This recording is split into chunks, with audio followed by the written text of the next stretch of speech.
right, good morning. As Debs has said, Ali obviously started off with our kind of new preaching series, 6 weeks, looking at faith in our finances. And yeah, I get to kind of do week 2, which is having enough, or kind of more than enough. And I'm going to be looking at Exodus 16. It's going to be the main passage we're going to be going from.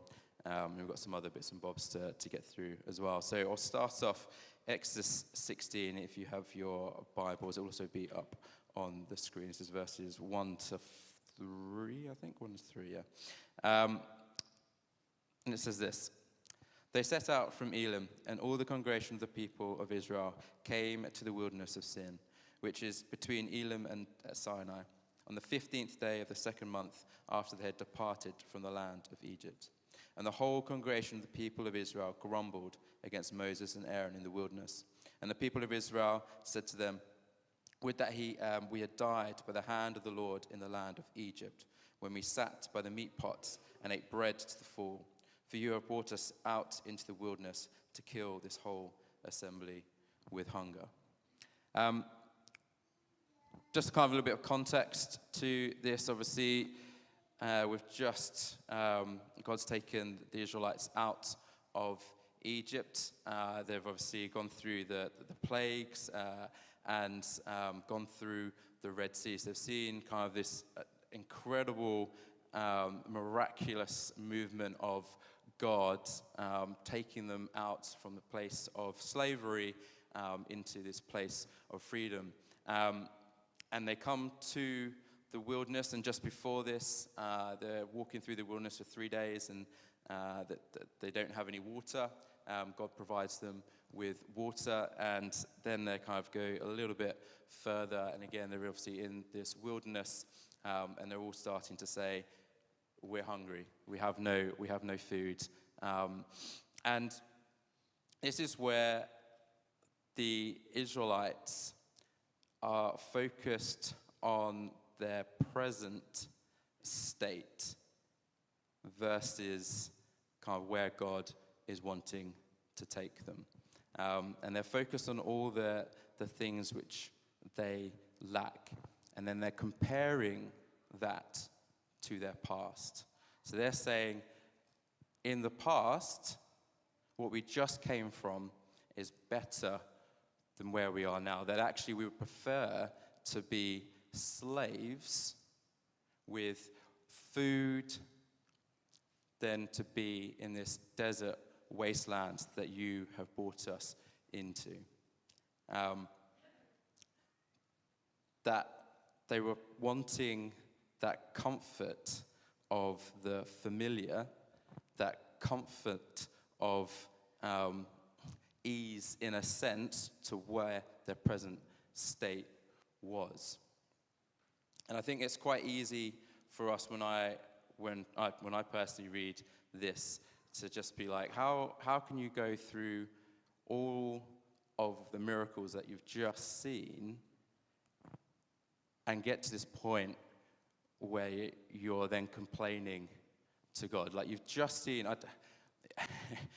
I've never seen waters parted, but I can imagine it's probably a pretty spectacular sight to see massive waters separated for you to walk through. And they've only, this wasn't 3 or 4 years ago that happened. This was a really recent thing they're just seeing God do. And then they're so focused on the present situation that they've forgotten what's just happened. And so that leads them into this place where they obviously are grumbling and complaining. And I think for us and our current situation, it's quite easy. Obviously, Ali kind of mentioned some of this, and I'll be touching on it as well, to look over the last kind of 5-7 years or so with all the changes that we have gone through. And something which I've said, and has been, the people in the church have been saying, that God is going through a shaking of our foundations and our systems, and it is can be quite scary. We're gone through Brexit and all the upheaval of Brexit, and obviously the financial implications of Brexit, and regardless of what side you kind of fall into, what camp you fall into, and obviously in that we then had COVID-19, which kind of completely, well, for a time, was working from home, and we had great weather, and it was kind of okay, but the carnage of COVID-19, obviously the Ukraine-Russia war, and the energy prices, the cost of living, and it's all just very intense. So you're looking at the world, and the world just seems like it is burning up. Everything that we ever knew and trusted in doesn't seem to be reliable. We're seeing political leaders rising up that we can't trust or don't trust. We've got parties where we're like, well, who can we put our trust in? Who can we put our faith in? And everything is just really, really difficult and crazy. Me and my wife, we've just recently remortgaged, and our mortgage, along with probably a lot of others, it's interest rates have doubled. So that's added an extra £200-300 pounds a month to our bills, and everything gets quite tight, and you're looking around and you're just going, what are we going to do? And it's really easy for me to just think, to be a 12-year-old boy where all I had to worry about was waking up, doing my paper round, getting my money, going to school, having fun with my mates, and I didn't have to worry about all of this. And it's really easy for us to look back at the past and see things with rose-tinted glasses and the ease of our life previously and be like, if we can go back to that. We don't like being in our current situation because it's painful, it's uncomfortable. These guys, the Israelites, they weren't eating. They didn't have food. It wasn't just like a casual, these guys are just complaining. They actually had something to warrant complaining about.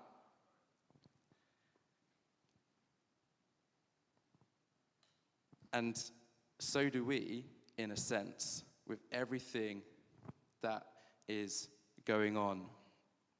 And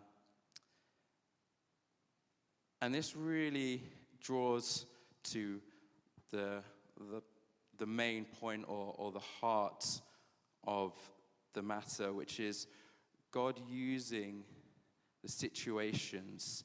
And again, I've said something similar as well, where he's trying to find where our hearts are. Where is our faith? What is our faith in? So God uses these situations that are testing times, stretching times to see where our hearts are. And it says in Exodus 16:4, so it's the next verse down. The Lord said to Moses, "Behold, I will rain down bread from heaven for you. And each day the people are to go out and gather enough for that day. In this way I will test whether or not they will follow my instructions." So they've seen all these miracles that have happened, and then God says, "I'm going to provide for you." But I think it's interesting to note with the manna on the floor that arrives for them to collect, God doesn't go out and say, "Right, I need you to grab as much as you can, and you're going to store it, and you're going to hold on to it." Each day. Each day. And that is the key thing around, more than enough, having enough.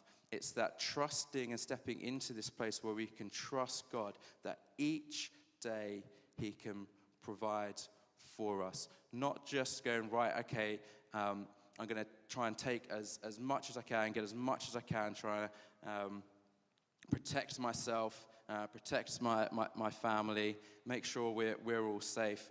But God is saying, each day I have provision for you. Are you going to trust me in that? And I know there's going to be some people in here, and I include me and my wife and my family in this, where it is tough. And you're going, there's no way that it's coming up to the end of the month for some of us, and we're looking at our finances, and we go, I've got all these bills coming out, and all this stuff happening, and this to pay for, and that, for my family, May is a very expensive month. We've got birthday parties and birthday presents and everything, and it gets very, very expensive very, very quickly. And you're like, well, how am I going to afford this? How are we going to afford that? How are we going to get through this month? But God is drawing our attention back, and he is saying, I have enough for you. If you will take your eyes off of the swirling storm that is around you and focus on me, reposition your heart to me, you will see my provision for you. One of the things which I loved what Ali said yesterday, which really kind of impacted me, was this: as Christians, we are only subject to these conditions if we allow ourselves to be.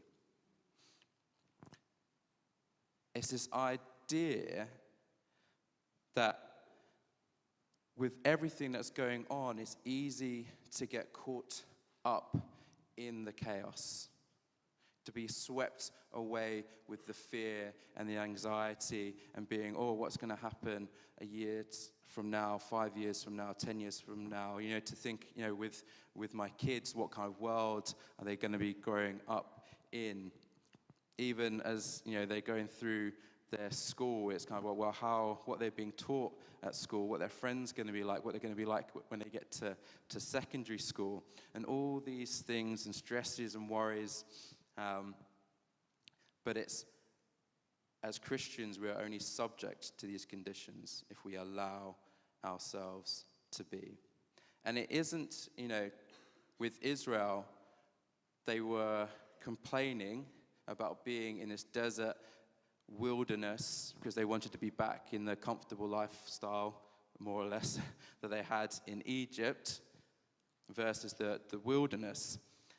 And God didn't just wave a magic wand and then just take them out into this magical Eden. He said, I'm going to provide for you. God doesn't always take us out of the situation. He doesn't just remove everything and make everything better. He doesn't suddenly go, okay, yeah, you need more money. Okay, right, here's £1 million.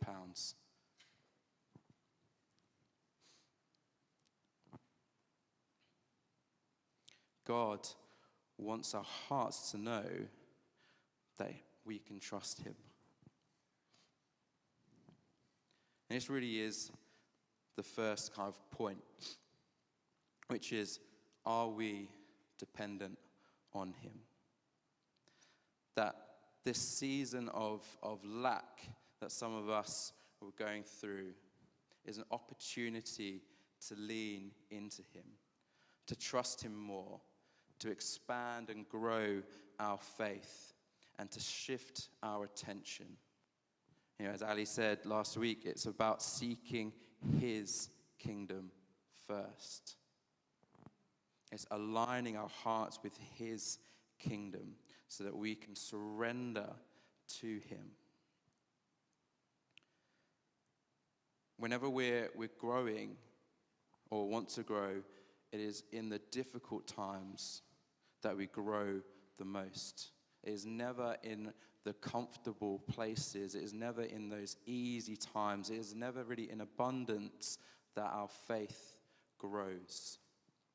When we go through those hard times, those difficult times, that's when we have the opportunities for our faith to increase, our expectation to see more of God, to want and see God move in our lives.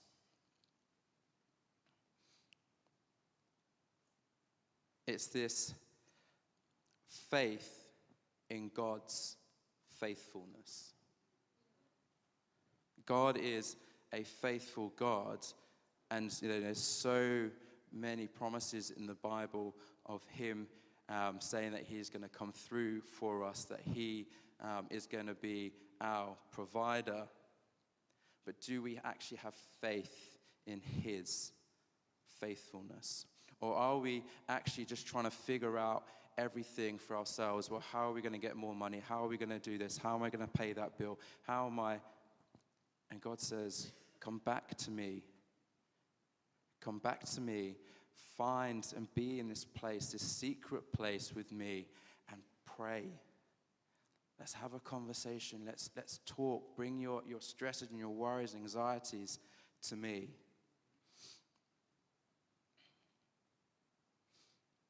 It's so easy to just think that, we've got our elections coming up, that whoever gets into party, they're going to, into power, they're going to fix things for us.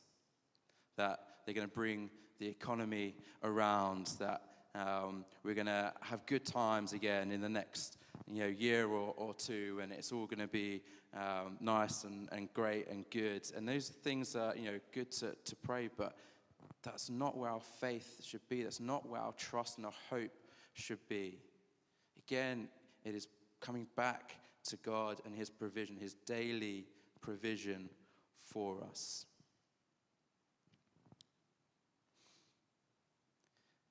The second thing, or the area that I was really wanting to look into and explore, was also being content, and the importance about, are we people who are content with having enough, content with his provision each day?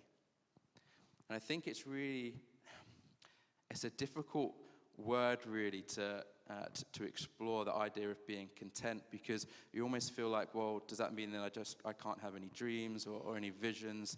I can't want more. I can't. And it's not about being content. Is not about not having dreams and visions and wanting more for our lives and our families. But it's about the opportunity or the ability to be able to sit in the place that we are in and be like, I am happy with what I have right now.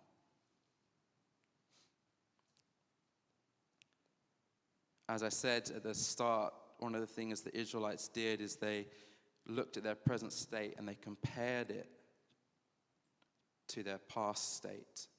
And I think there is probably a little bit of a secret there, or a key, that comparison is a big killer of contentment. We live in a world where we are constantly bombarded with opportunities to compare. Social media is huge in our society, and the opportunity to just go, oh, that person looks like they've got a nice life. That person's got a job where they can do whatever they want, whenever they want. That person looks like they earn loads of money. They have a nice car. They have a nice house, a good job.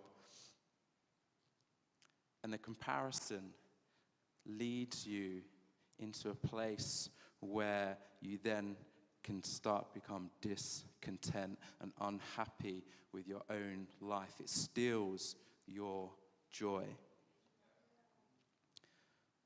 And it also pushes us into this keeping up with the Joneses mentality as well. See, we live in a society which is always pulling you in two directions. We've got climate change on one hand and the importance of living sustainably, but on the other hand, we've got companies that are constantly pushing us to have more. Oh, you can't afford it, don't worry, take out a loan. Oh, you need a new car, that's fine, let's just get a leased car. Or you want a bigger house, that's fine, have a bigger mortgage. Phones is a great one. You know, we get our phones, and after 6 months of having a brand new phone, they go, oh, do you want an upgrade? Do you want a new phone? And it's just that more and more and more, and it's just like, well, I've got to keep up, I've got to keep up. Interestingly, I counted this morning how many T-shirts I had in my wardrobe, and I'm not a big shopper by any stretch of the imagination, and I counted I had about 35 that I was directly in my drawer, and that doesn't include the 10 or 15 plus West Ham tops that are sitting around and about. I've also got tops that I use when I work out. I've also got tops that I use when I do kind of gardening and bits of DIY. I'm probably at about 50 or so tops. And you kind of think, do I really need that many tops? Do I really need another West Ham top? I'll keep saying it. But it's so easy to get caught up in we need other things. You know, even my coats, I counted my coats as well, and I've got about 7 or 8 coats, and I probably wear 2 or 3 of them. And I've got seasonal coats, winter ones, which go away when it's summer, and they come out again when it's winter. And it's like, do I really need that? And please, I don't want to come across as saying we shouldn't have things. I think it's easy to walk into a situation where you kind of then go the complete opposite direction, and you go, well, okay, I won't buy anything, and I'm not gonna, I'm gonna live in this, poverty lifestyle, and that means I'm godly and holy, and that is not the point. That is not God's heart. That is not God's intention. But it's, are we content with what we have, or are we actually just wanting more and more and more?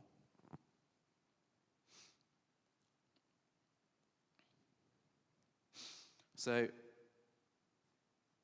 I want to look at what it means to be content, and then also hopefully just kind of unlock a couple of things around what it, some keys to being content. So, being content, it is about being positioned in the right way with God, that you can see correctly your present situation and be happy with what you have.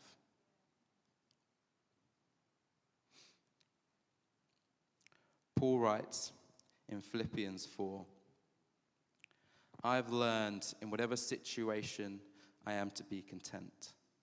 I know how to be brought low. I know how to abound in any and every circumstance. I have learned the secret of facing plenty and hunger, abundance and need. I can do all things through him who strengthens me. Now, if we back up a little bit in Philippians, and these are, I think, some of the key things, if we struggle with this idea of being content, that will help us kind of understand what it means to be content. And it says, rejoice in the Lord always. I say again, rejoice. And this word rejoice, I think sometimes we can think of it as this exuberant, excitable outward expression, and that is a part of it. But actually, when you kind of break down the word and take it down to its root word, what it actually means is to delight in God's grace, or to experience God's grace. So to be joyful always is about standing on or being rooted in God's grace. And I think there is a big key if you're finding that you're in this place where you feel discontent, that actually you have to ask the question, have you moved out of God's grace? Are you getting caught up in the swirling of the world?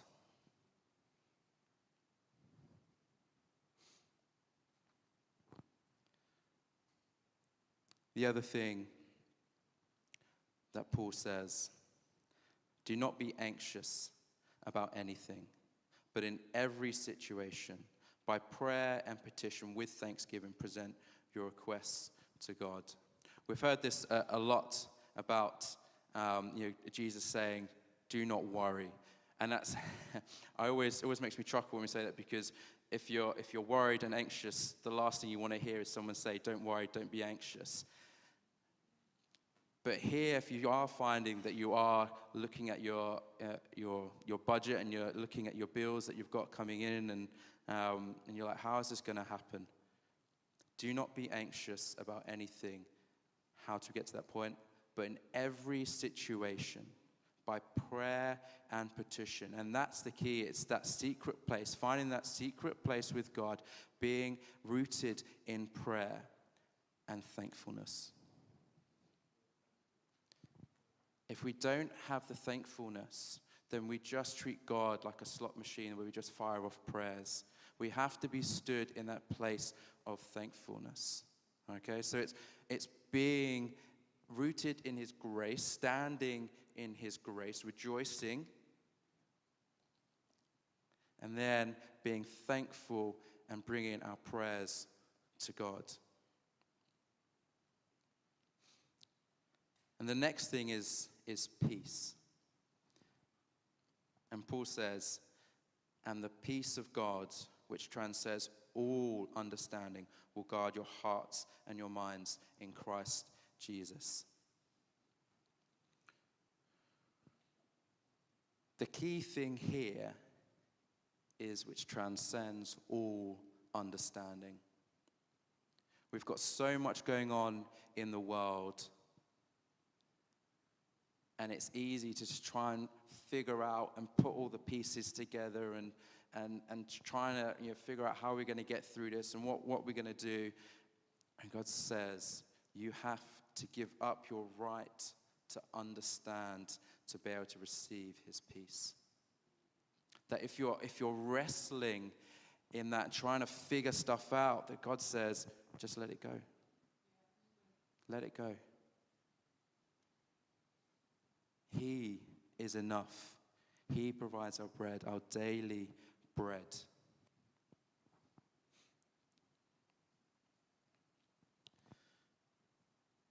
Just kind of finishing up. There's this moment where Jesus has finished his ministry. And he's obviously really, really tired, and he gets in the boat and he tells the disciples to go across the sea.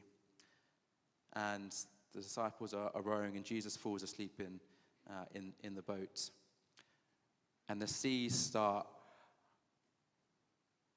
swirling, and the disciples are stood there, or not stood there, they're rowing. And these are some of them seasoned fishermen, and they're absolutely terrified. And Jesus is there in the storm, in the boat, asleep. And they go to him, wake up, Jesus, wake up. Like, do you not care that we are about to die?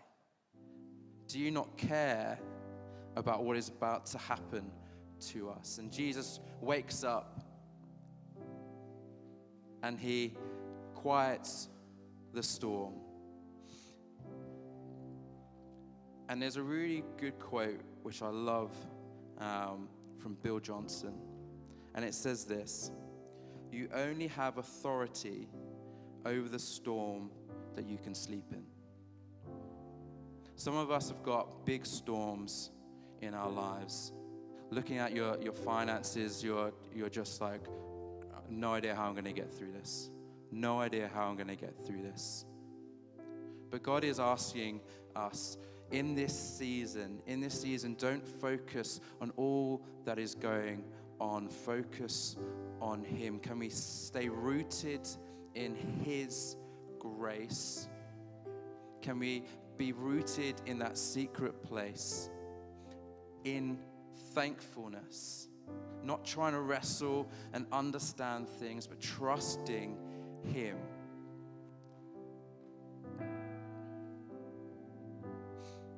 And to finish off with,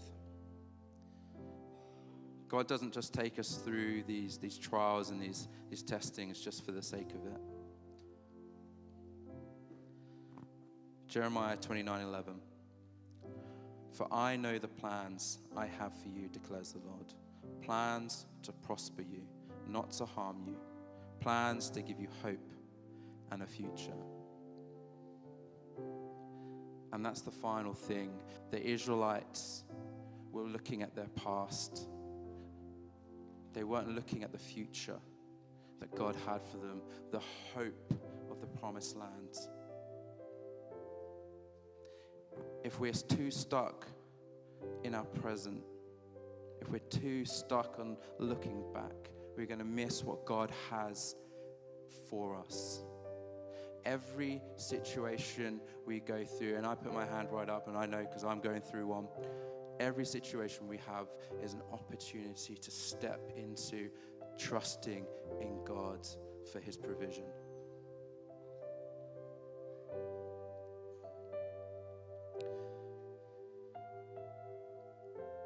God is more than enough, and He has daily bread for us.